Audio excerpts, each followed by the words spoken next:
Todavía recuerdo un gol que metí y me produjo una especie de catarsis emocional y era en una especie como de tercera división que se hizo, o sea, lo peor de lo peor. Bien, por entonces yo era más bien bajito y era pues delgadito. Y en el colegio decidieron dar un cambio muy importante de tal manera que ya los deportes no solo iban a ser la práctica habitual en los recreos, sino que iban a contratar una serie de entrenadores de verdad. Entrenadores para enseñar a los chicos, en un colegio solo de chicos, para enseñar, bueno, a mejorar su deporte. Y me acuerdo que nos citaron a nuestro curso en el patio, iban a venir los entrenadores. Y el primero que vino fue el entrenador de fútbol, y de hecho se presentó así: soy el entrenador de fútbol. Y como si lo viera ayer, o sea, los futboleros se lo llevaron en volandas, no tuvo ni que elegir. Llegó el entrenador de baloncesto y hizo una elección fácil. ¿A quién pensáis que escogió? A los altos. Luego llegó el de balonmano y la sensación que me dio es que escogía a los fuertes. Y quedamos un grupo de personas ahí. ¿Os acordáis de esto? Bueno, vosotros, yo tengo ya mucha juventud acumulada, pero recuerdo en mi época cuando hacíamos así el ejercicio de pies, decía que no sea el último al que elijan. Bien, quedamos un grupo ahí y de repente aparece una persona, empieza a mirarnos. ¿Sabéis lo que sois? Toma pregunta metafísica. ¿Sabes lo que eres? Pues no. Y el hombre va, nos mira y nos dice: pues yo os lo diré, sois basura. Y como a basura os trataré. Y el tío era íntegro, lo que decía lo hacía.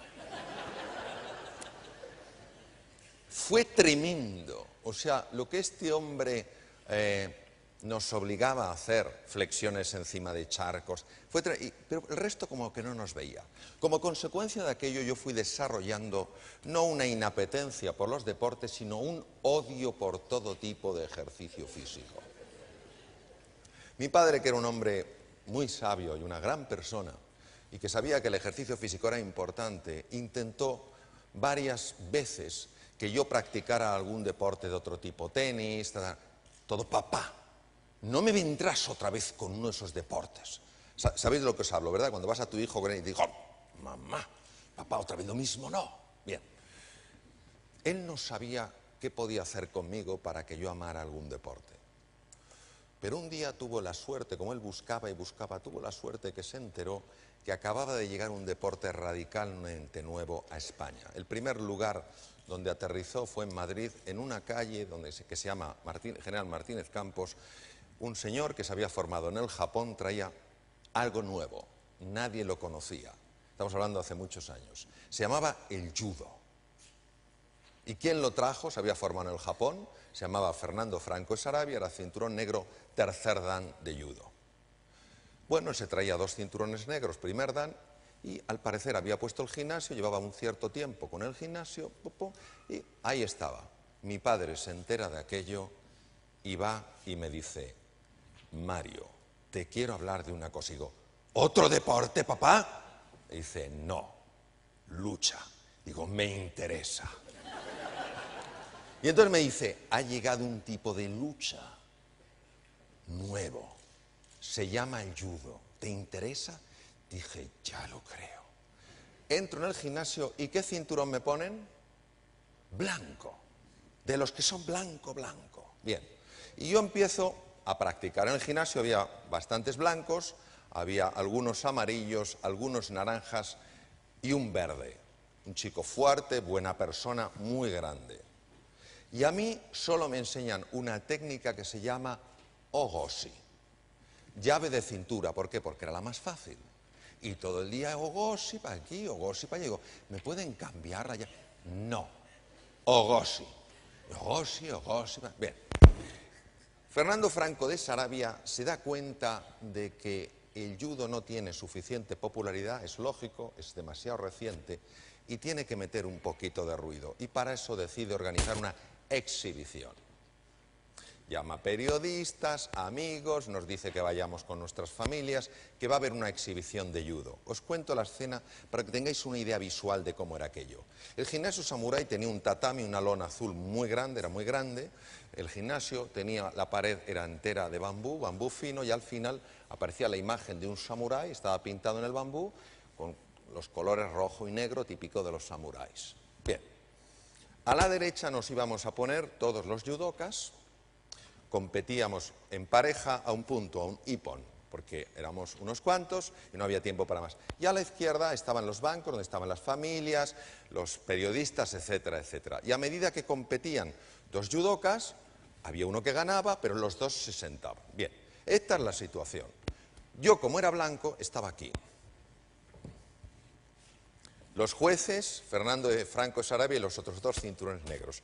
Era mi primera exhibición. Y empiezan a llamar a los blancos. Y digo, bueno, ahora me tocará a mí. Y se acaban los blancos. Y estoy yo, un hueco, amarillos, naranjas y el verde. Y digo, no puede ser. Me toca con un amarillo.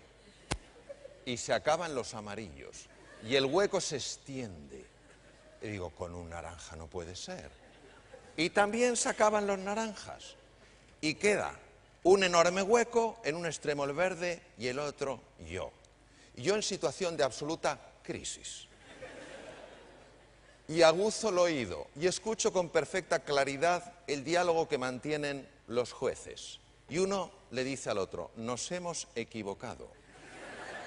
No hemos llamado a ese blanco y como compita con el verde, le mata. Digo, efectivamente. Pero escucho a otro de ellos decir, pero el verde es nuestra estrella, que se luzca. Digo, conmigo. Bien, llaman al verde y me llaman a mí. Y yo veo aquello y un murmullo. Al favorito en el combate siempre le ponían el cinturón rojo. El cinturón rojo solo hay uno por escuela, es el 10º dan, la máxima autoridad, normalmente es el creador. Y yo recuerdo que me ponen a mí el cinturón rojo y mirándome el que me lo ponía diciendo, una última alegría, chaval. Esa es la situación en la que yo me encuentro. Y en ese momento mi padre da una voz y dice, Mario, ven acá. Y yo me quedo así, que en medio de toda la gente, y me dicen los jueces, ve, como diciendo, si tienes un padre un poco loco, ve, ¿no? Entonces yo voy y le digo, ¿qué quieres, papá? Que voy a combatir. Bueno, yo en el fondo decía que voy a morir, que voy a combatir. Y va mi padre y me dice, tú puedes vencerle. Digo, ¿pero lo has visto? Dice, sí, hazle un ogoshi. Claro, ¿qué le iba a hacer yo? Claro. Digo, ¿un ogoshi? Dice, hijo mío, el ogoshi se te da tan bien. ¿Cómo se te da el ogoshi, hijo? La de veces que has hecho el ogoshi. Es que el ogoshi es tu llave. Bueno, yo no sé lo que hizo en mí, pero cuando yo volví yo no tenía un ogoshi. El ogoshi me tenía a mí. Hicimos el saludo oficial y el verde vino sobrado. Claro, ¿cómo no iba a venir sobrado con un blanco novato? Según se acercó, yo me lancé como una bestia, le agarré y hice ¡guau! Le levanté con tanta fuerza que creí que le mataba. Y le agarré con la mano para que no se estrellara contra la pared. Claro, tenía tanto peso que tiró de mí en el aire, cayó sobre mi brazo y me lo fracturó, pero gané yo. Recuerdo que se hizo un silencio, yo estaba, me había partido el brazo, recuerdo que... Y se escuchó, es imposible. Ha ganado el blanco. Bien, ¿por qué os cuento esto? A ver, ¿a mí me daba la seguridad mi ogoshi? No. ¿A mí me daba la seguridad? No. ¿Aumentó mis posibilidades? Hasta el punto que en este caso le gané. ¿El hecho de un cambio de actitud? Sí. Por eso vamos a hablar de la actitud. Yo no podía variar solo conocer un ogoshi y que un cinturón verde conocía muchas más técnicas que yo. Yo tampoco podía variar que mi tamaño era mucho menor que el de cinturón verde. Yo tampoco podía variar el hecho de que la gente pensara que era obvio que iba a ganar el verde. Pero mi padre me ayudó a cambiar mi actitud frente al verde. En lugar de sentirme un ser insignificante, hice que ese talento que tenía, que era cierto porque yo no paraba de entrenar el Ogoshi, lo pusiera realmente en valor.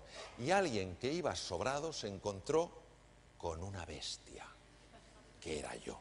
Bien, entonces, yo sería un iluso si pensara que lo que yo os voy a contar, lo que voy a compartir con vosotros, por sí solo tuviera el poder de generar una transformación y os ayudara a creer mucho más en ese potencial que tenéis y que es real.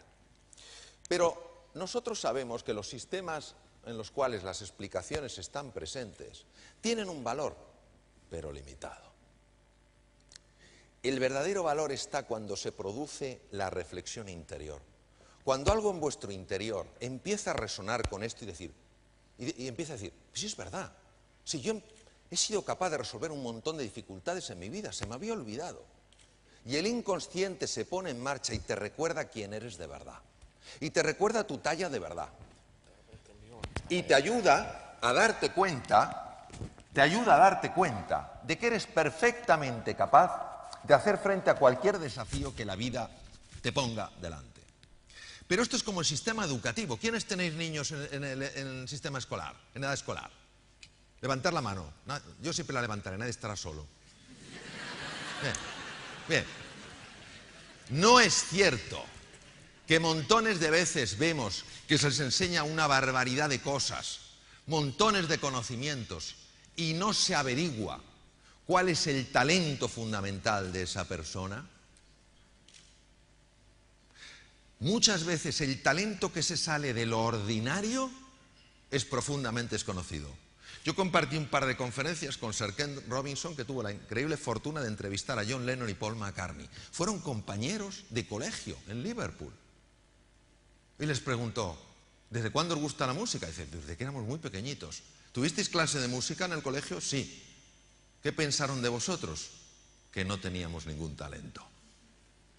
Entonces, hay veces que se nos olvida que el talento realmente importante en ciertos momentos de la vida puede estar más oculto de lo que parece. Esos descubrimientos que hoy todos podemos hacer es fruto de una facultad que solo el ser humano tiene, que se llama la inteligencia. ¿Sabéis de dónde viene la palabra inteligencia? La palabra inteligencia viene del latín, es intus legere, que quiere decir mirar adentro. Luego hoy todos aquí tenemos una propuesta, que es la de mirar hacia adentro y descubrir que todos tenemos en nuestro interior capacidades, fortalezas y recursos, no solo para salir de esta situación, sino para salir fortalecidos. Mirad, nosotros podemos acertar varias cosas, podemos aceptarlas. Aquí tenemos que aceptar la complejidad.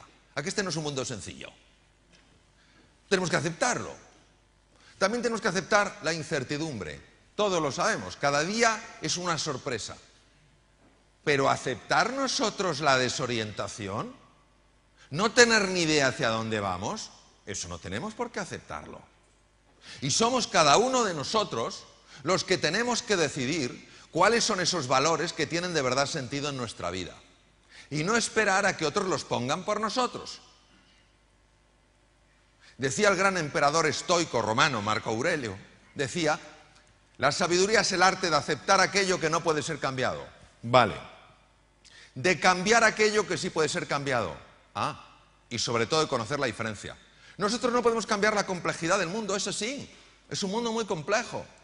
No es el fin del mundo, pero sí es el fin de un tipo de mundo. También tenemos que aceptar la incertidumbre, no podemos cambiarla. Hay un gran componente de incertidumbre. Pero lo que sí que podemos cambiar es la desorientación. ¿Qué es eso de ir desorientados? Os voy a poner una película, es un documental curioso. Mutu futira twainka peleta tusiani pere nam twainka katovu penga twense tobire mutu wene namu tumuchindaba bense.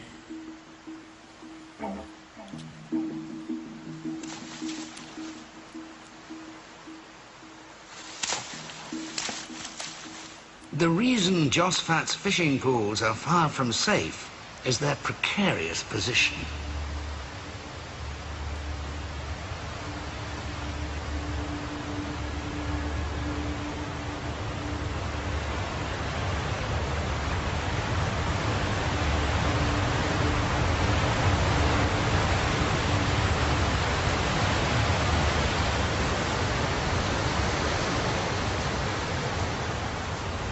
the very top of Victoria Falls.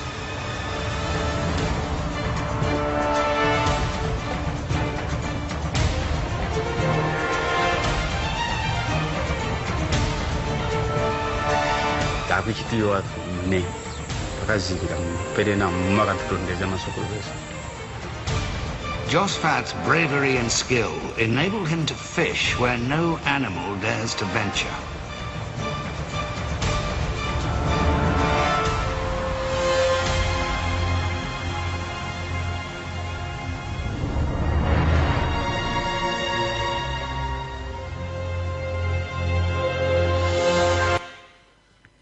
Vosotros fijaros el nivel de incertidumbre que tiene esta gente y el nivel de complejidad. Pescan donde ningún animal se atreve a pescar. Sin embargo, están tranquilos, están serenos, incluso parece que disfrutan del proceso. Y la explicación que dan es: no tenemos miedo, porque nuestros padres, nuestros ancestros, nos mostraron cómo había que hacerlo. Ellos tenían una orientación.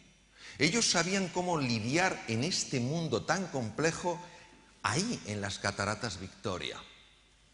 Nosotros necesitamos encontrar referencias claras para orientarnos y tenemos que encontrarlas nosotros, no esperando que alguien nos las dé.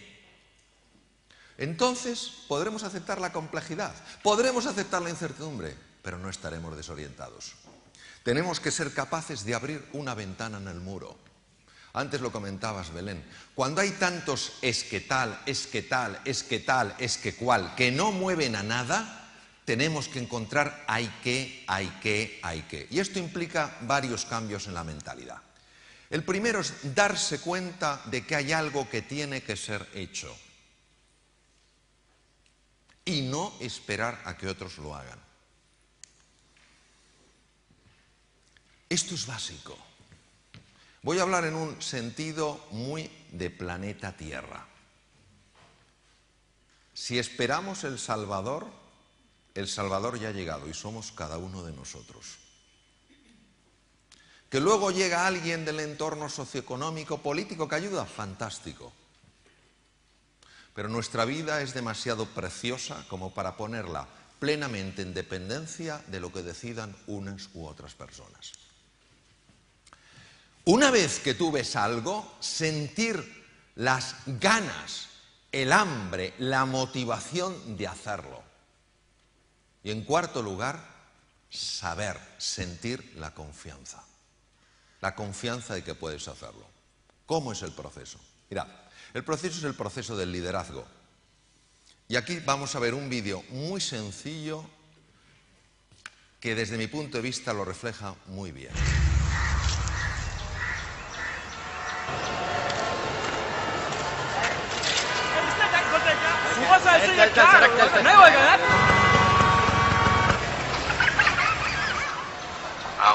Sir आपके लिए उस पार कार का इंतजाम किया है सर आइए सर ये चल चल जाओ बोल रहा क्या बात करता है क्या ऊपर से जाएगा क्या ऊपर से जा जा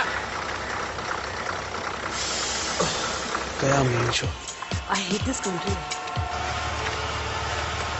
कुछ करो ना। अब मैं वहां जाके क्या उखाड़ लूंगा?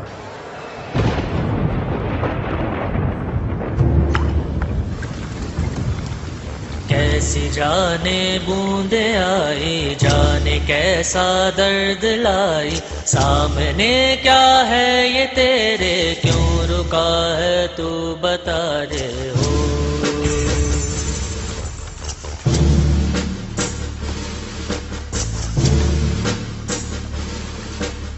कौन तुझको पार लेगा कौन होगा वो मसीहा जिसे तू ढूंढता है वो ही है तू वही है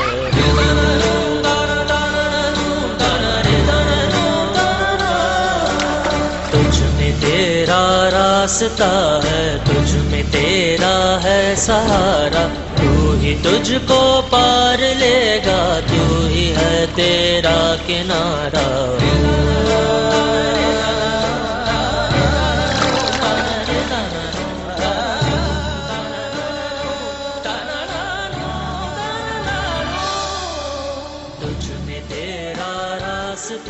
है तुझ में तेरा है सहारा तू ही तुझको पार लेगा तू ही है तेरा किनारा जिसे ढूंढता है तू ही रे Líder no es el que lucha para ser el primero. Líder es el primero en luchar. Todos los que estáis aquí, todas las que estáis aquí, podéis estar frente a obstáculos enormes, como este crío delante de un tronco imposible de mover. Y entonces, ante la envergadura de la tarea, decir, no puedo hacer nada. Y es cierto, eso es ser razonable, pero eso nos impide alcanzar lo que es posible.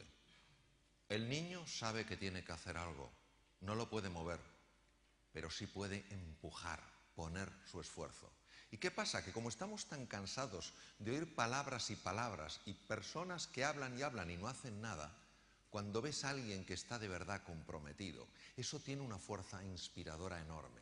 Y no podemos esperar a que sean otros los que empiecen, tenemos que ser nosotros. Y cada uno de nosotros inspirará a otras personas a creer en su potencial. Y cuando todos estamos juntos, no hay tronco que se resista.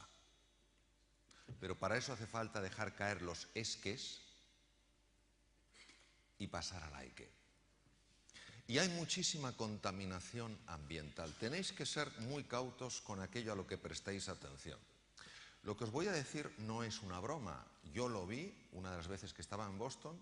Fue un informe que hicieron los psiquiatras de los psiquiatras de la Universidad de Harvard, alertando a la población de los Estados Unidos para que no vieran el telediario de las 11 de la noche. Y uno se pregunta, ¿pero por qué? Porque estaban muy preocupados estos psiquiatras viendo cómo el insomnio estaba subiendo. Y claro, uno dice, bueno, el insomnio, ¿qué más da? Al fin y al cabo, ¿os acordáis hace años que había un anuncio, una bebida que decía, la noche es larga, ya dormirás bastante cuando te mueras? Una cosa espectacular. Bien. Y diréis, bueno, ¿es importante dormir? Solo en los Estados Unidos al año hay 100.000 accidentes de circulación de coches porque la gente duerme poco. ¿Qué os quiero decir? Por supuesto que las noticias, cuando son duras, hay que comprenderlas, hay que conocerlas, pero lo que no hay que absorber es la negatividad que a veces va con las noticias, la sensación de desesperanza, de incapacidad de hacerle frente. Recuerdo que una vez conté con un pequeño grupo de directivos de una empresa de tecnología el tema del judo con mi padre. Y había otra persona que me dijo, Mario, es alucinante, me pasó algo muy similar a ti. Me tocó combatir con una persona con un cinturón mucho más alto que el mío. Pero ¿sabes la diferencia? Que cuando hablé con mi padre me dijo, no tienes una opción. Entonces es eso. Claro que tienes opciones. Nadie está diciendo que sea difícil. Pero cuando te dicen tú no tienes opción, eso es tremendamente lesivo. Que te digan, no, es un cinturón X, un cinturón verde, un cinturón azul, es un tío grande, sabe mucho. Pero que te digan que no tienes opción. Eso es lo único que lo puedes determinar eres tú. Nadie te conoce lo suficientemente bien para determinar de lo que eres y no eres capaz de lograr. Aceptemos los diagnósticos, por tanto. De acuerdo, aceptemos los pronósticos, pero aceptar los veredictos, eso no. Eso no tenemos que hacerlo. Porque, ¿sabéis? Eso implica que otra persona se atribuye a sí misma la capacidad de entender la envergadura del factor humano. Y os voy a poner 3 ejemplos para que veáis hasta qué punto 3 veredictos fueron 3 tremendos errores. Con el mensaje, con la propuesta de que creáis en vosotros y en vosotras, como mi padre me ayudó a creer en mí, a pesar de que solo tenía un ogosi, cuando me enfrenté con un enemigo en apariencia muy superior a cualquier cosa que yo pudiera imaginar. Bien. Y que nos acordemos de este hombre, Henry Ford, el creador de la primera cadena de montaje de los automóviles, el modelo T, lo creó él, y decía, tanto si usted cree que puede como si cree que no, está usted en lo cierto. Y que también nos acordemos del filósofo José Ortega y Gasset, que decía, las ideas las tenemos, en las creencias estamos, en las creencias vivimos. Entonces, ¿qué estás dispuesto, ¿Qué estás dispuesta a creer sobre ti mismo y sobre tu capacidad de hacer frente al desafío? Mirad, os voy a contar una historia que es absolutamente sorprendente. Aquí tenéis una niña con su muñequita y junto a una señora. Esta niña nació en 1889 en una localidad en Alabama llamada Tuscumbia. La niña nació sin ningún defecto físico, pero a los 16 meses de edad algo le ocurrió. Ese algo no se sabe muy bien lo que fue, pero degeneró en una meningoencefalitis muy severa. El resultado es que esta niña, que no había nacido con ningún defecto físico, a los 16 meses de edad se quedó ciega, muda y sorda. Imaginaros, aunque es inimaginable, lo que tiene que ser que un ser humano que durante 16 meses ha visto, ha oído y ha hablado, se ha arrastrado a la profunda noche oscura y se quede allí. La niña desarrolló un carácter tremendamente agresivo. Los padres, el padre era capitán de la Marina Mercante, intentaron que la niña aprendiera el lenguaje de los sordomudos a través del tacto. Pero la niña escondía agujas de ganchillo y cuando llegaban los lingüistas se las clavaba. Con lo cual pronto nadie quiso ir a Tuscumbia a enseñar a esta niña que se llamaba Elena. Los padres tiraron la toalla. No tiene ningún futuro. El diagnóstico era muy duro, el pronóstico obviamente no era nada bueno, pero hicieron un veredicto. Helen no tiene futuro. Pero lo que es la vida, ¿verdad? La vida siempre nos sorprende, es la belleza la vida.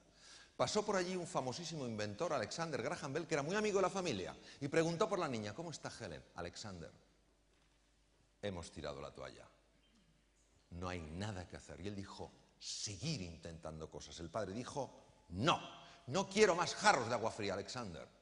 La madre dijo: si tú nos propones algo diferente. Y él dijo: sí, os propongo que os pongáis en contacto con el Instituto Perkins para ciegos de la ciudad de Boston, pero que solo manden a una persona. No os interesa nada más que esta persona. Se llama Annie Sullivan. Y el padre le dijo: ¿pero qué pasa, Alexander? ¿Esta es una lingüista muy famosa? Dijo: en absoluto. Entonces, ¿qué tiene esta mujer?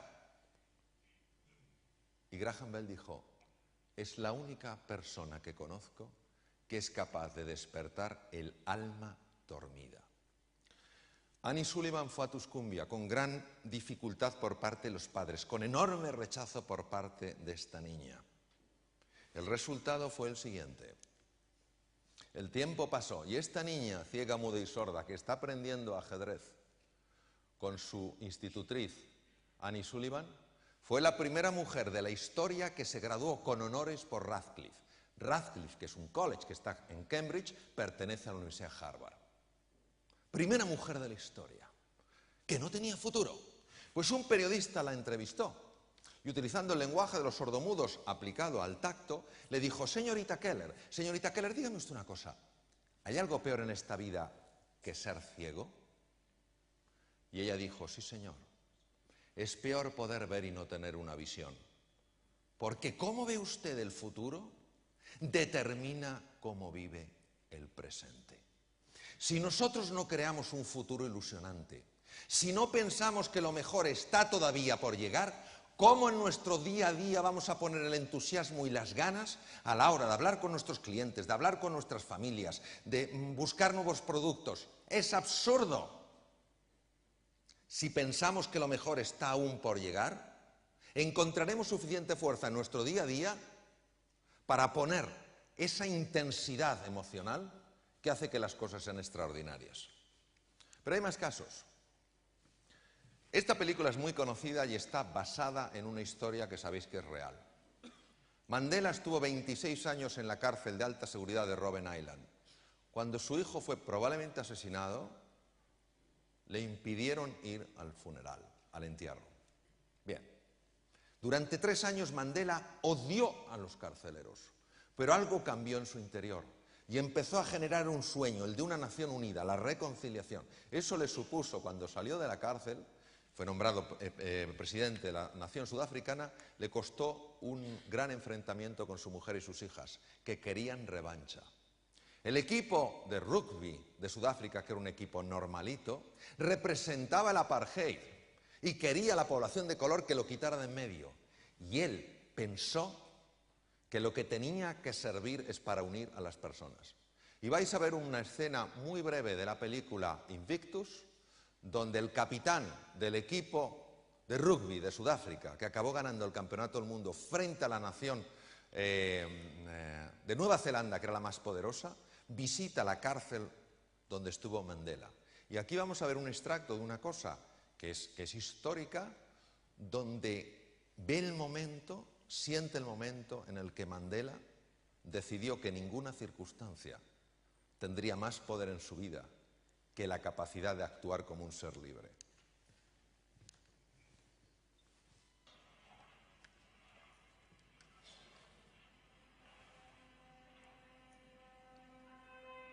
Sígame.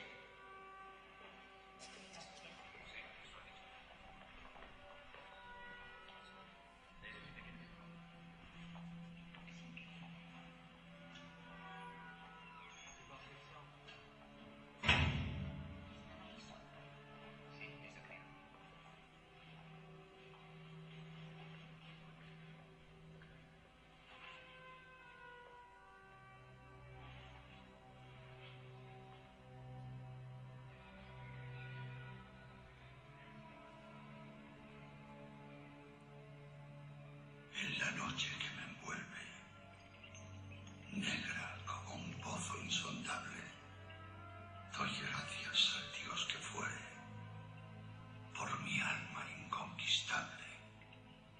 En las garras de las circunstancias no he gemido ni llorado. Ante las puñaladas del azar, si bien he sangrado, jamás me he postrado. Más allá de este lugar de ira y llantos, acecha la oscuridad con su horror.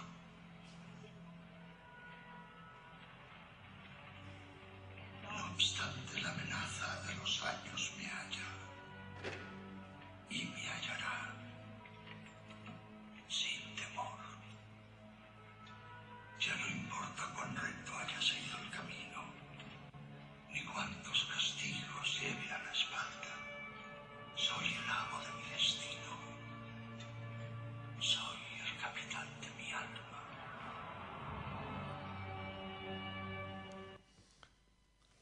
Robert, neoyorquino, empezó a sentirse mal y acudió a su médico de cabecera, el cual le pidió una radiografía de tórax. Al ver la radiografía le mandó inmediatamente a este hospital que tenéis delante, que es el Memorial Sloan Kettering Cancer Center de Nueva York, que junto con el MD Anderson Cancer Center en Houston se consideran los dos números unos del mundo en tratamiento del cáncer. Le vio el jefe de medicina respiratoria, le hizo escáner, resonancia, marcadores, de todo. Y cuando tuvo todo, le citó en la consulta y le dijo lo siguiente: tiene usted un carcinoma de pulmón con este tipo celular y en este estadio, es decir, en este grado de evolución. Este tumor no es quirúrgicamente ya operable, no es susceptible a la radioterapia y no es susceptible a la quimioterapia. Era el diagnóstico que había. No gustaba, pero era el diagnóstico. Pero aquí fue donde el médico no le dio un pronóstico, le dio un veredicto. Le dijo: tiene usted 3 meses de vida. Robert le dijo: doctor, acepto su diagnóstico, no acepto su veredicto. Tengo demasiadas cosas que hacer. Yo me imagino que esta persona, este médico prestigioso con un montón de conocimientos y una profunda ignorancia sobre el factor humano, se reiría para sus adentros diciendo: otro iluso.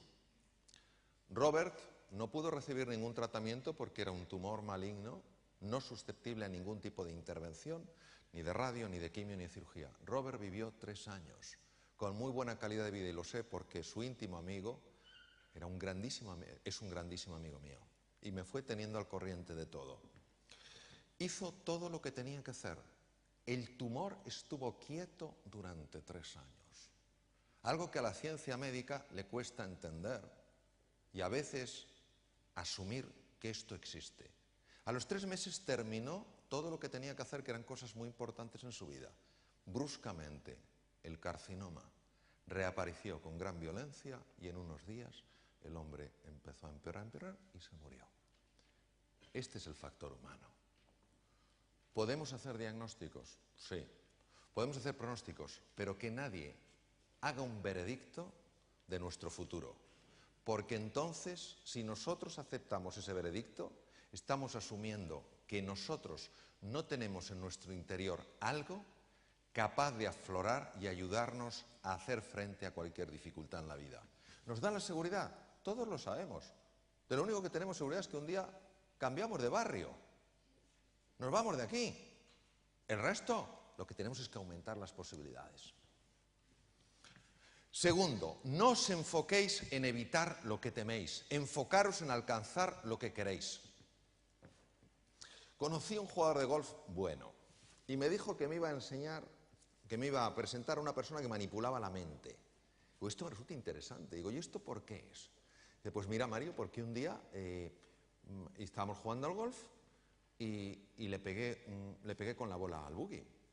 Digo, pero a ver, explícame la situación. Dice, pues mira, iba con mi amigo y nada, llegamos al tee de salida y estaba pues el buggy pues como allí, mi amigo aquí y yo estaba aquí y el green con la bandera estaba allí y estaba yo tan tranquilo apuntando a la banderita y va mi amigo y me dice, ¿qué le vas a dar al buggy? Y digo yo, ¿pero cómo le voy a dar al buggy? Si el buggy está allí y la bandera está allí. ¿Qué le das al buggy? Pero qué pesadito eres. ¿Pero cómo le voy a dar al buggy si el buggy está allí y la bandera allá? Tercera vez, yo te he avisado, mira que le das al buggy. Oye, mira, tú sabes el pedazo de jugador que soy. No le doy al buggy, le dio al buggy. Y diréis, ¿cómo lo hizo? Muy fácil. Porque a nivel inconsciente, él empezó a desarrollar la idea, sobre todo, no tengo que darle al buggy. No tengo que darle al buggy. ¿Y qué pasa cuando te dicen no pienses un elefante rosa? Que el único animal de la selva que aparece es rosa, y es elefante. Por consiguiente, hay que jugar a ganar. ¿Os imagináis a un Rafa Nadal jugando a no perder? El foco en lo que quieres, no en lo que temes. ¿Por qué? Porque donde tú pongas tu atención será siempre más real para ti.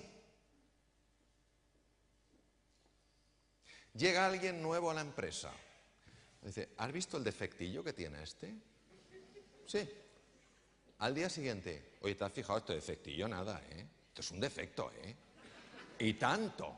Y al siguiente día, oye, este es defectuoso, Ah, desde luego. Donde pongas la atención será más real para ti. Si juegas a perder, la posibilidad de perder es mucho mayor. Si juegas a ganar, la posibilidad de ganar es mucho mayor. Y os voy a mostrar hasta qué punto el foco tiene importancia. Cuanto más complejo es el exterior, más enfocado tienes que estar en lo prioritario. Os voy a poner una pequeña peliculilla. A ver qué veis.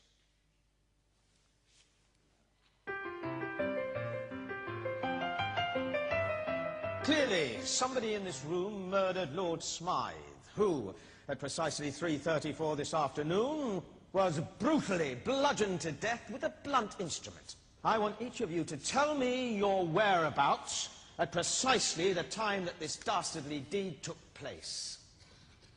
I was polishing the brass in the master bedroom. I was buttering his lordship's scones below stairs, sir. Why, I was planting my petunias in the potting shed. Constable, arrest Lady Smythe. But how did you know? Madam, as any horticulturist will tell you, one does not plant petunias until May is out. Take her away. Sorry, madam. It's just a matter of observation. The real question is, how observant were you? Que nadie se deprima. Clearly, somebody in this room murdered Lord Smythe, who, at precisely 3:34 this afternoon, was brutally bludgeoned to death with a blunt instrument. I want each of you to tell me your whereabouts at precisely the time that this dastardly deed took place. I was polishing the brass in the master bedroom. I was buttering his lordship's scones below stairs, sir. Well, I was planting my petunias in the potting shed. Constable, arrest Lady Smythe. Nos han cambiado hasta el muerto. Delante de las narices. Todos vivimos en espacios de atención. El que se levanta por la mañana diciendo, a ver de dónde caen hoy las bofetadas, le caen de todas partes. Vivimos en espacios de atención. Todo está ocurriendo. Por eso, ser vosotros y vosotras los gestores de la atención, estar constantemente buscando la oportunidad, buscando la posibilidad, buscando qué podéis mejorar, qué falta que vosotros podéis suplir, buscar constantemente, porque os ayudará esta estructura maravillosa que se llama sistema reticular activador ascendente. ¿Y qué es el que hace lo siguiente? Cuando una dama está embarazada y en el mismo momento en el que se entera que está embarazada, ¿qué empieza a ver por la calle? Embarazadas. Y cuando te quieres comprar un coche nuevo, una moto nueva, de un color raro, ¿qué empiezas a ver por la calle? Lo mismo. El sistema reticular activador ascendente es como una luz, enfoca aquello que te interesa. Por eso, si estamos constantemente hablando de problemas, de dificultad, ¿a dónde nos va a enfocar? Pues todo el rato a los problemas. Todo el rato a los problemas. El liderazgo hoy en día no es un tema de resolver problemas, sino de inspirar, de hacernos soñar con posibilidades y hacernos entender que tenemos capacidad para alcanzarlas. Mirad, podemos estarnos perdiendo grandes oportunidades. Siguiente, cuando la vida nos desafía tenemos que atrevernos a salir de nuestra zona de confort y desplegar nuestra capacidad de cooperación. Si no cogemos el teléfono y llamamos a algunos de nuestros competidores y les decimos, oye, tú y yo competimos en cierta área, pero ¿en cuál área? ¿En qué área podríamos cooperar? Si no buscamos la cooperación, esto va a ser mucho más complejo. Hay que buscar constantemente la cooperación. Es el momento de sustituir intereses particulares por un ideal común. Es fácil, nadie está diciendo que esto es fácil. ¿Es posible? Desde luego. Esto es lo que es la sinergia. Oxígeno e hidrógeno crean algo especial, el agua. Mirad.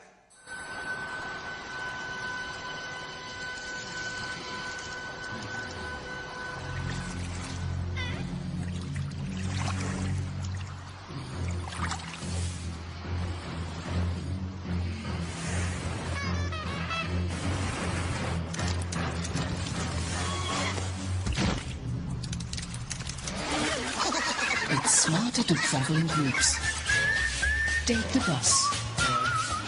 The lane. ¿Os imagináis en presencia de la crisis representado por la orca, los pingüinos peleándose entre sí? No, alineados, todos a una, encontrando una estrategia común. Pero fijaros, a las personas nos pasa una cosa curiosa, que teniendo una inteligencia que no tienen los pingüinos, a la hora de colaborar, a veces, oye, es una cosa que nos cuesta más. Y esto es salir de nuestra zona de confort, de nuestra zona conocida, nos cuesta tremendamente. La zona de confort es una zona donde podemos predecir lo que va a ocurrir, pero en la zona de confort no hay crecimiento y evolución. Y aunque fuera de la zona de confort nos parezca que solo hay oscuridad, es fuera de la zona de confort donde está la gran oportunidad. Tenemos que atrevernos a hacer cosas que nunca nos hemos atrevido a hacer. Mirad, yo soy ya de la vieja escuela. Yo tengo ya 56 años.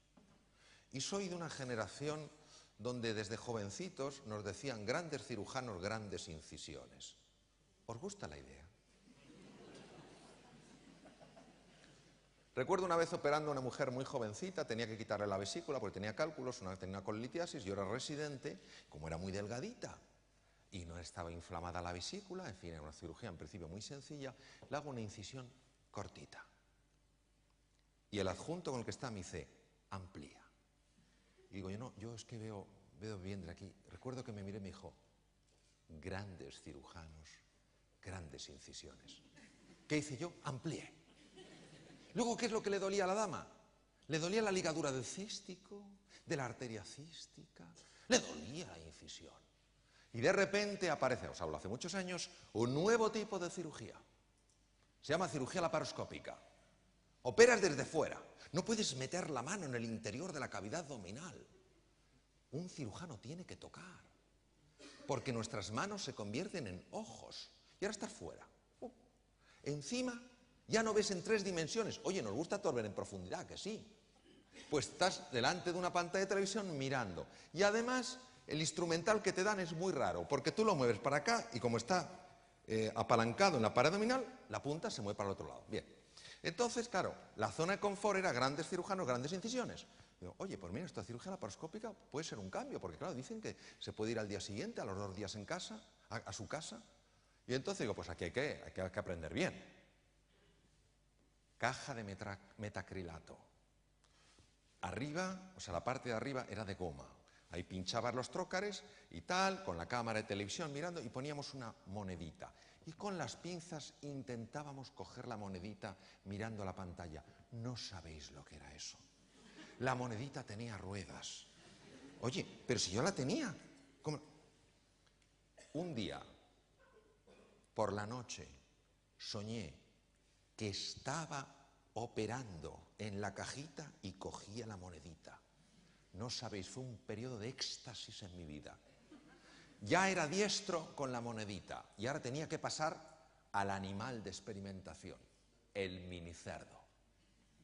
Me voy a trabajar la laparoscopia con el minicerdo y estábamos, cada mesa operábamos 3 minicerdos y estábamos 3 cirujanos. Un catedrático de un hospital, yo estaba aquí, que era de otro hospital, y un residente de otro hospital. Y llega el primer minicerdo que me tocaba a mí. Y yo, como era bueno con la monedita, yo estaba subido de tono. Digo, estos se van a enterar de lo que es operar bien un minicerdo. Y empiezo y le digo al catedrático, tire más de la vesícula, por favor. Y yo diciendo, estos se están quedando alucinados. Yo, pum, pum, y digo, la vesícula fuera. Y de repente el minicerdo hace ¡cloc! Y casca. Y yo no daba crédito. Y digo, no lo entiendo. No lo entiendo, la vesícula ha salido impecablemente. Yo echando la culpa al minicerdo, claro. Y va el catedrático y me dice, llamándome usted, me dice, observe que junto con la vesícula va el duodeno. De esto de tierra, trágame. Llega siguiente minicerdo, que le correspondía al catedrático. Coge el catedrático, el trócar, hace así, ya, y directamente, como excelente matador, le mete el trócar en la vena cava. El minicerdo duró un nanosegundo. ¡Clac! Yo me imagino que los minicerdos no querrían pasar por nuestra mesa. Bien, el único que operó bien era el residente. Esto era estar absolutamente fuera de la zona de confort. Era duro, te sentías que tenías que aprender algo nuevo, te sentías torpe y decías, ¿por qué si antes lo dominaba? Es lo que nos toca. Pero poco a poco vas aprendiendo, vas ganando competencia y al final te enamoras. ¿Qué ocurrió con las personas que se negaron a aprender cirugía laparoscópica? Que hoy prácticamente no operan, porque la mayor parte de la patología se puede resolver con cirugía laparoscópica, la mayor, no digo toda. Es decir, todos tendremos que salir de nuestra zona de confort y aceptar humildemente que vamos a estar haciendo las cosas torpemente, aprender lo más deprisa que podamos y seguir adelante. Hay que salir de la zona de confort. Os voy a poner un vídeo de la BBC que no tiene desperdicio. Mirad. Acuciados por la necesidad, 3 nativos africanos se encuentran con que su tribu pasa hambre. Muy difícil cazar. No tienen armamento sofisticado. Y no pueden ampararse en los esques, sino que tienen que hacer el hay que. Y como ellos no pueden cazar, porque bueno, pueden cazar, pero no cazan, han decidido que han de robar. Han de robar a aquellos que sí cazan. Observar esta escena que la BBC tuvo muchas dudas en grabar porque pensaban que iban a grabar una tragedia. They're up against 15 hungry lions. But if they act as one, they might just intimidate the lions and push them off their kill.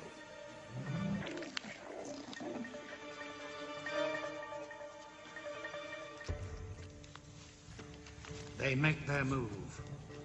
Self-confidence is everything.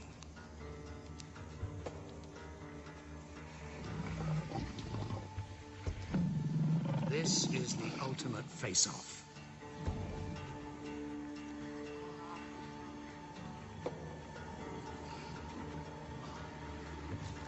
Suddenly, the lions back off.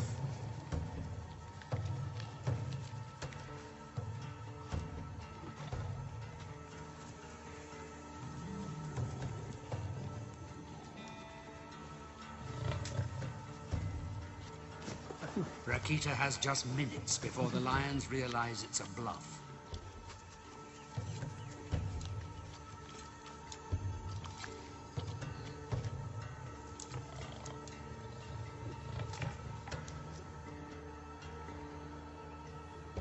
In a matter of seconds, he butchers the haunch of the wildebeest and they beat a hasty retreat.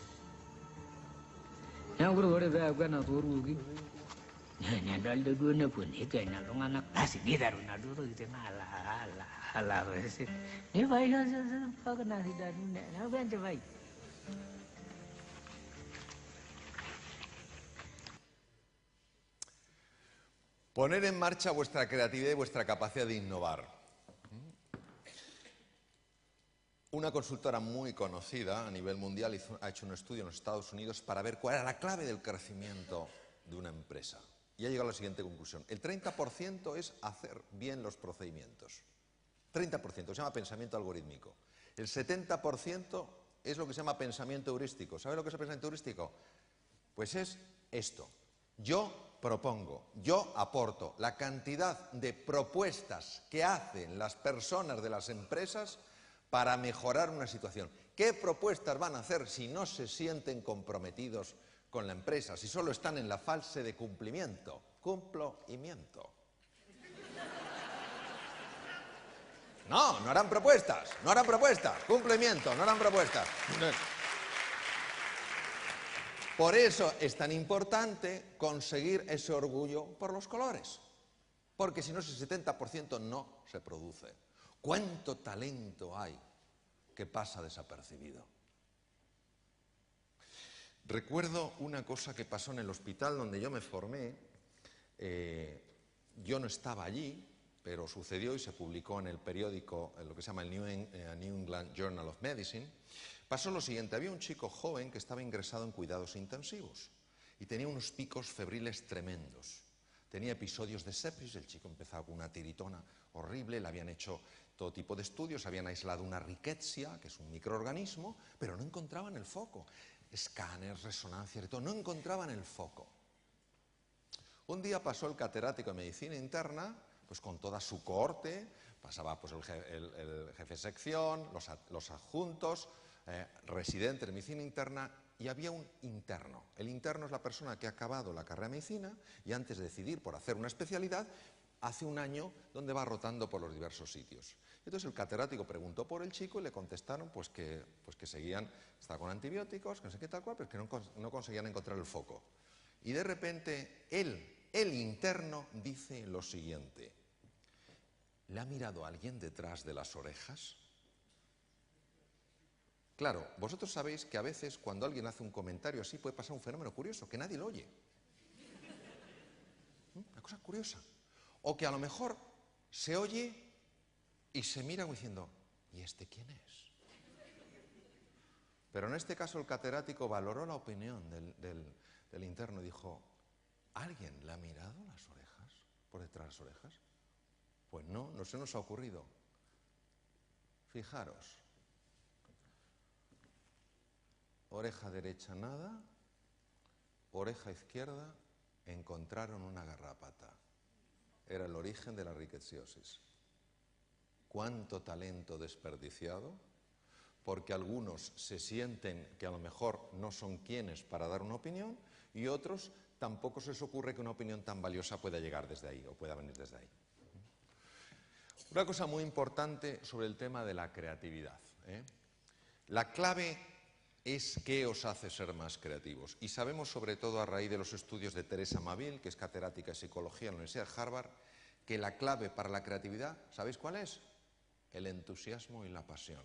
La creatividad es hija de la pasión, no de un frío razonamiento, sino de estar enamorado por un proyecto, por una idea, por algo. Mirad, nosotros vamos a triunfar. Todos los que estamos aquí vamos a triunfar y vamos a ayudar a que otras personas triunfen. Pero ¿sabéis por qué vamos a triunfar? No porque tengamos una bolita de cristal, sino porque estamos determinados a hacerlo. Os voy a contar otra historia que para mí ha jugado un papel muy importante en mi vida. Este era un joven norteamericano que trabajaba como dibujante en un periódico de Nueva York. Su misión era dibujar una tira cómica y un día le echaron del periódico. Y él quiso saber por qué le echaban, porque no había ningún ERE, no había nada. ¿Por qué me echan? Y dice, no, se vete a hablar con el director. Fue a hablar con el director y le dijo, quiero saber por qué me despide usted. Dice, pues mira, porque te está observando y tú tienes algo, en fin, tú careces de imaginación. Y alguien que carece de imaginación como tú no puede estar en este periódico. En ese momento, y esto es un hecho histórico, esto le sacudió profundamente a la persona y tomó una decisión, una firme resolución. Escucharla.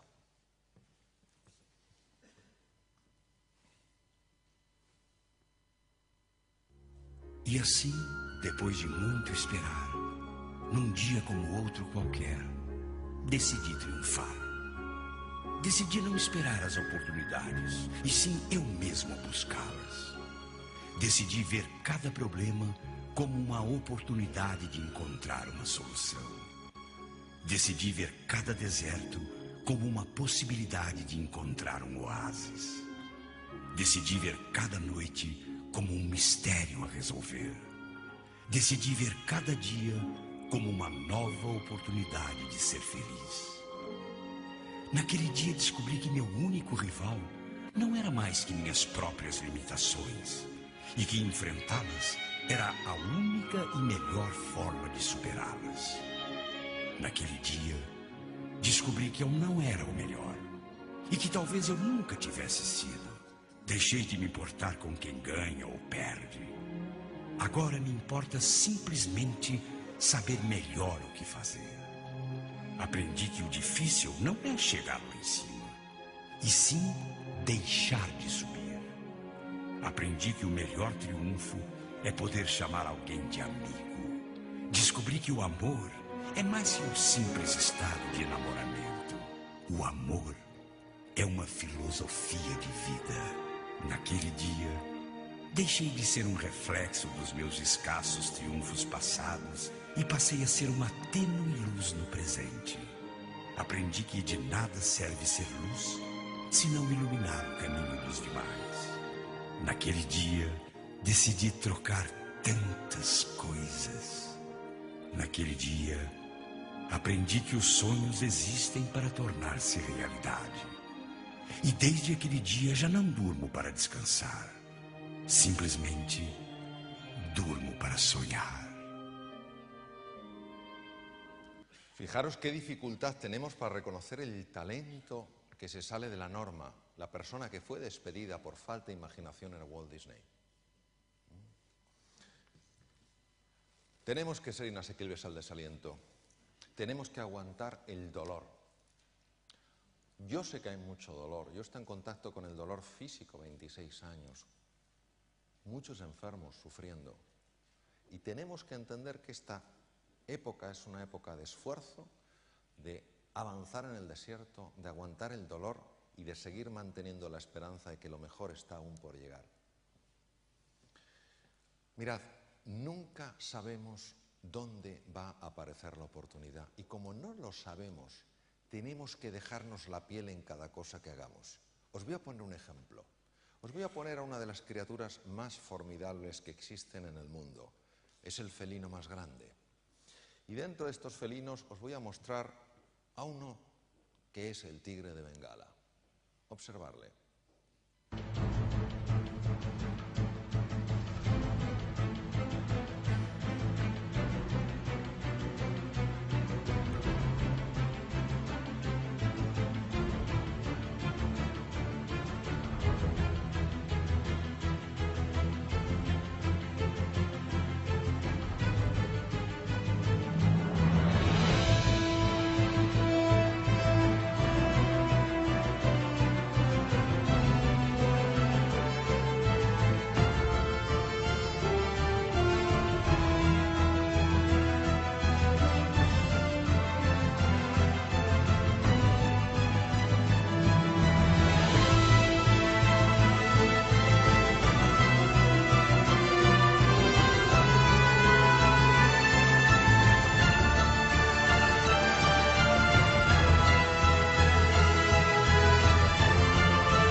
Todo lo que hemos visto son historias de éxito. Un tigre de Bengala, en su intento por abatir un ciervo rojo, de 10 intentos fracasan 9.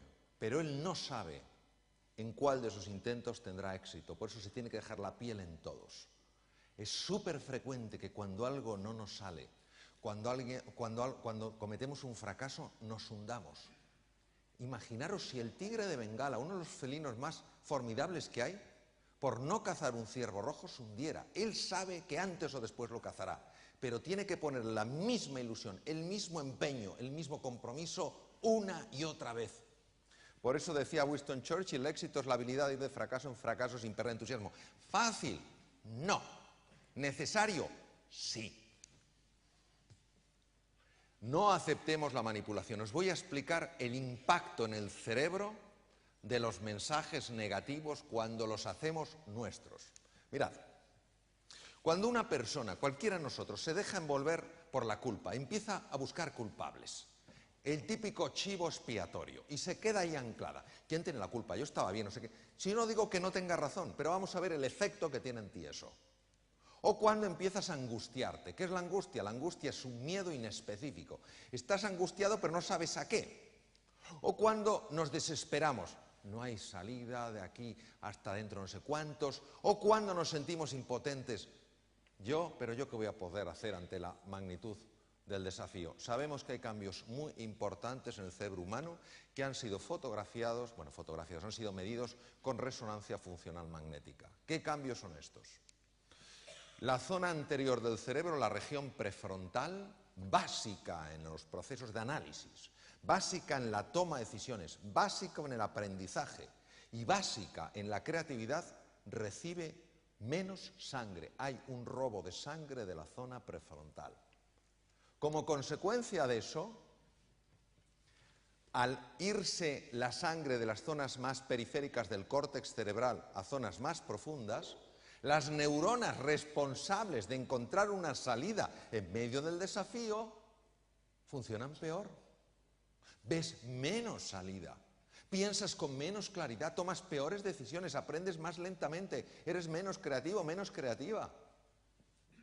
Este proceso llamado neuroplasticidad, que ya lo intuyó Cajal, que ganó el premio Nobel en 1906, sabéis que Cajal nació en Petilla de Aragón, provincia de Navarra. Cajal ya lo dijo, todo ser humano se lo propone pues es cultor de su propio cerebro. Sabemos que cuando caemos en estas conversaciones disfuncionales, suben los niveles en el cerebro de glutamato y los niveles en sangre de cortisol y también en cerebro. Este efecto combinado dificulta, impide, bloquea la formación de nuevas conexiones neuronales y además evita que células madre, que están al lado de las cavidades cerebrales, no dentro, fuera, vayan a los hipocampos, centros de la memoria y el aprendizaje, y se conviertan en nuevas neuronas. Fijaros cómo la actitud tiene un impacto en lo físico. Entonces nos volvemos irascibles, nos aislamos, nos bloqueamos, todo consecuencia de habernos dejado envolver por un pesimismo generalizado, que no es una huida de la realidad, es pensar que la única realidad es lo que está mal. Hay cosas que están bien. Hay cosas que funcionan bien. Pongamos un poco de equilibrio, un poco de balance. También sabemos que afecta al sistema de defensa del cuerpo. La secreción intensa y sostenida de cortisol propia de los estados de desesperanza, de los estados de angustia, de los estados de depresión, afecta al sistema de defensa del cuerpo. Voy a pasar directamente a poneros un ataque de un glóbulo blanco a una bacteria en sangre humana, veréis. Vamos a pasar directamente a la sangre humana. Observar el glóbulo blanco detrás de la bacteria. Y mirad cómo se quiere escapar la bacteria. Esa membrana que rodea el glóbulo blanco en realidad es el cerebro del glóbulo blanco. El núcleo no es el cerebro, es la membrana. Es muy susceptible a varias hormonas. El cortisol, cuando se acopla al glóbulo blanco, dificulta su funcionamiento. Por eso, es una de las razones por las que se utilizan los corticoides en los trasplantes para evitar el rechazo. Pues los estados de desesperanza, de ira, de frustración mantenidos en el tiempo bloquean estas células. Y es más fácil cogerse un catarro, cogerse una gripe, etcétera, etcétera. Por eso, no nos conformemos con reaccionar, respondamos. Y no dejemos que nadie decida por nosotros lo que podemos alcanzar. Voy a terminar poniéndoos un pequeño vídeo de dos personas que en principio parecería imposible que pudieran hacer realidad su sueño. Ellos tenían el sueño de ser bailarinas, pero algo para mucha gente impedía por completo que hicieran realidad su sueño. Imaginaros el coraje, la determinación, la confianza, las ganas que hay que tener para lograr lo que vamos a ver ahora.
gustaría despedirme de vosotros y de vosotras, primero con franca gratitud por mi parte por vuestra atención y con unas palabras del premio Nobel Camus. Camus dijo lo siguiente: en medio del duro invierno descubrí al fin que dentro de mí hay un ser invencible. Gracias.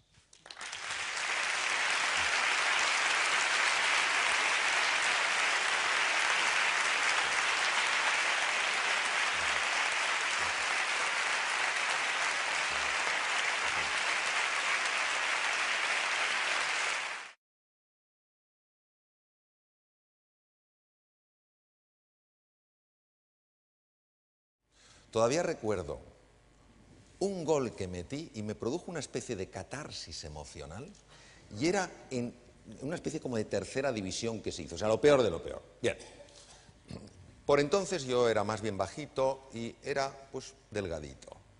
Y en el colegio decidieron dar un cambio muy importante de tal manera que ya los deportes no solo iban a ser la práctica habitual en los recreos, sino que iban a contratar una serie de entrenadores de verdad. Entrenadores para enseñar a los chicos, era un colegio solo de chicos, para enseñar, bueno, a mejorar su deporte. Y me acuerdo que nos citaron a nuestro curso en el patio, iban a venir los entrenadores. Y el primero que vino fue el entrenador de fútbol, y de hecho se presentó así: soy el entrenador de fútbol. Y como si lo viera ayer, o sea, los futboleros se lo llevaron en volandas, no tuvo ni que elegir. Llegó el entrenador de baloncesto y hizo una elección fácil. ¿A quién pensáis que escogió? A los altos. Luego llegó el de balonmano y la sensación que me dio es que escogía a los fuertes. Y quedamos un grupo de personas ahí. ¿Os acordáis de esto? Bueno, vosotros, yo tengo ya mucha juventud acumulada, pero recuerdo en mi época cuando hacíamos así el ejercicio de pies, decía que no sea el último al que elijan. Bien, quedamos un grupo ahí y de repente aparece una persona, empieza a mirarnos. ¿Sabéis lo que sois? Toma pregunta metafísica. ¿Sabes lo que eres? Pues no. Y el hombre va, nos mira y nos dice: pues yo os lo diré. Sois basura. Y como a basura os trataré. Y el tío era íntegro. Lo que decía, lo hacía. Fue tremendo. Y se acaban los amarillos. Y el hueco se extiende. Y digo, con un naranja no puede ser. Y también sacaban los naranjas. Y queda un enorme hueco, en un extremo el verde y el otro yo. Y yo en situación de absoluta crisis. Y aguzo el oído y escucho con perfecta claridad el diálogo que mantienen los jueces. Y uno le dice al otro: nos hemos equivocado. No hemos llamado a ese blanco y como compita con el verde, le mata. Digo, efectivamente. Pero escucho a otro de ellos decir: pero el verde es nuestra estrella, que se luzca. Digo, conmigo. Bien, llaman al verde y me llaman a mí. Y yo veo aquello y un murmullo. Al favorito en el combate siempre le ponían el cinturón rojo. El cinturón rojo solo hay uno por escuela, es el 10º dan, la máxima autoridad, no es el creador. Y yo recuerdo que me ponen a mí el cinturón rojo y mirándome el que me lo ponía diciendo: una última alegría, chaval. Esa es la situación en la que yo me encuentro. Y en ese momento mi padre da una voz y dice: Mario, ven acá. Y yo me quedo así, en medio de toda la gente, y me dicen los jueces: ve, como diciendo, si tienes un padre un poco loco, ve, ¿no? Entonces yo voy y le digo: ¿qué quieres, papá? Que voy a combatir. Bueno, yo en el fondo decía que voy a morir, que voy a combatir. Y va mi padre y me dice: tú puedes vencerle. Digo: ¿pero lo has visto? Dice: sí, hazle un ogosi. Claro, ¿qué le iba a hacer yo? Claro. Digo: ¿un ogosi? Dice: hijo mío, el ogosi se te da tan bien. ¿Cómo se te da el ogosi, hijo? La de veces que has hecho el ogosi. Es que el ogosi es tu llave. Bueno, yo no sé lo que hizo en mí, pero cuando yo volví yo no tenía un ogosi. El ogosi me tenía a mí. hicimos el saludo oficial y el verde vino sobrado. Claro, ¿cómo no iba a venir sobrado con un blanco novato? Según se acercó, yo me lancé como una bestia, le agarré y hice ¡guau! Le levanté con tanta fuerza que creí que le mataba. Y le agarré con la mano para que no se estrellara contra la pared. Claro, tenía tanto peso que tiró de mí en el aire, cayó sobre mi brazo y me lo fracturó, pero gané yo. Recuerdo que se hizo un silencio, yo estaba, me había partido el brazo, recuerdo que... Y se escuchó, es imposible. Ha ganado el blanco. Bien, ¿por qué os cuento esto?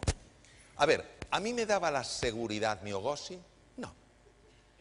¿A mí me daba la seguridad? No. Aumentó mis posibilidades, hasta el punto que en este caso le gané. ¿El hecho de un cambio de actitud? Sí. Por eso vamos a hablar de la actitud. Yo no podía variar solo conocer un Ogoshi y que un cinturón verde conocía muchas más técnicas que yo. Yo tampoco podía variar que mi tamaño era mucho menor que el del cinturón verde. Yo tampoco podía variar el hecho de que la gente pensara que era obvio que iba a ganar el verde. Pero mi padre me ayudó a cambiar mi actitud frente al verde. En lugar de sentirme un ser insignificante, hice que ese talento que tenía, que era cierto porque yo no paraba de entrenar el Ogoshi, lo pusiera realmente en valor. Y alguien que iba sobrado se encontró con una bestia, que era yo. Bien, entonces, yo sería un iluso si pensara que lo que yo os voy a contar, lo que voy a compartir con vosotros, por sí solo tuviera. O sea, lo que este hombre nos obligaba a hacer, flexiones encima de charcos, pero el resto como que no nos veía. Como consecuencia de aquello yo fui desarrollando no una inapetencia por los deportes, sino un odio por todo tipo de ejercicio físico. Mi padre, que era un hombre muy sabio y una gran persona, y que sabía que el ejercicio físico era importante, intentó varias veces que yo practicara algún deporte de otro tipo, tenis, todo. Papá, no me vendrás otra vez con uno de esos deportes. ¿Sabéis de lo que os hablo, verdad? Cuando vas a tu hijo y te digo, mamá, papá, otra vez lo mismo, no. Bien. Él no sabía qué podía hacer conmigo para que yo amara algún deporte. Pero un día tuvo la suerte, como él buscaba y buscaba, tuvo la suerte que se enteró que acababa de llegar un deporte radicalmente nuevo a España. El primer lugar donde aterrizó fue en Madrid, en una calle que se llama General Martínez Campos. Un señor que se había formado en el Japón traía algo nuevo, nadie lo conocía. Estamos hablando de hace muchos años. Se llamaba el judo. ¿Y quién lo trajo? Se había formado en el Japón, se llamaba Fernando Franco de Sarabia, era cinturón negro tercer dan de judo. Bueno, él se traía 2 cinturones negros, primer dan, y al parecer había puesto el gimnasio, llevaba un cierto tiempo con el gimnasio, y ahí estaba. Mi padre se entera de aquello y va y me dice, Mario, te quiero hablar de una cosa. Y digo, ¿otro deporte, papá? Y dice, no, lucha. Digo, me interesa. Y entonces me dice, ha llegado un tipo de lucha nuevo, se llama el judo, ¿te interesa? Dije, ya lo creo. Entro en el gimnasio y ¿qué cinturón me ponen? Blanco, de los que son blanco. Bien, y yo empiezo a practicar. En el gimnasio había bastantes blancos, había algunos amarillos, algunos naranjas y un verde. Un chico fuerte, buena persona, muy grande. Y a mí solo me enseñan una técnica que se llama Ogoshi. Llave de cintura, ¿por qué? Porque era la más fácil. Y todo el día Ogoshi para aquí, Ogoshi para allá. Digo, ¿me pueden cambiar la llave? No. Ogoshi. Ogoshi. Bien. Fernando Franco de Sarabia se da cuenta de que el judo no tiene suficiente popularidad, es lógico, es demasiado reciente, y tiene que meter un poquito de ruido. Y para eso decide organizar una exhibición. Llama periodistas, amigos, nos dice que vayamos con nuestras familias, que va a haber una exhibición de judo. Os cuento la escena para que tengáis una idea visual de cómo era aquello. El gimnasio samurái tenía un tatami, una lona azul muy grande, era muy grande. El gimnasio tenía, la pared era entera de bambú, bambú fino, y al final aparecía la imagen de un samurái, estaba pintado en el bambú, con los colores rojo y negro típico de los samuráis. Bien, a la derecha nos íbamos a poner todos los judokas, competíamos en pareja a un punto, a un ippon, porque éramos unos cuantos y no había tiempo para más. Y a la izquierda estaban los bancos, donde estaban las familias, los periodistas, etcétera, etcétera. Y a medida que competían dos judokas, había uno que ganaba, pero los dos se sentaban. Bien, esta es la situación. Yo, como era blanco, estaba aquí. Los jueces, Fernando de Franco Sarabia y los otros dos cinturones negros. Era mi primera exhibición. Y empiezan a llamar a los blancos. Y digo, bueno, ahora me tocará a mí. Y se acaban los blancos. Y estoy yo, un hueco, amarillos, naranjas y el verde. Y digo, no puede ser. Me toca con un amarillo.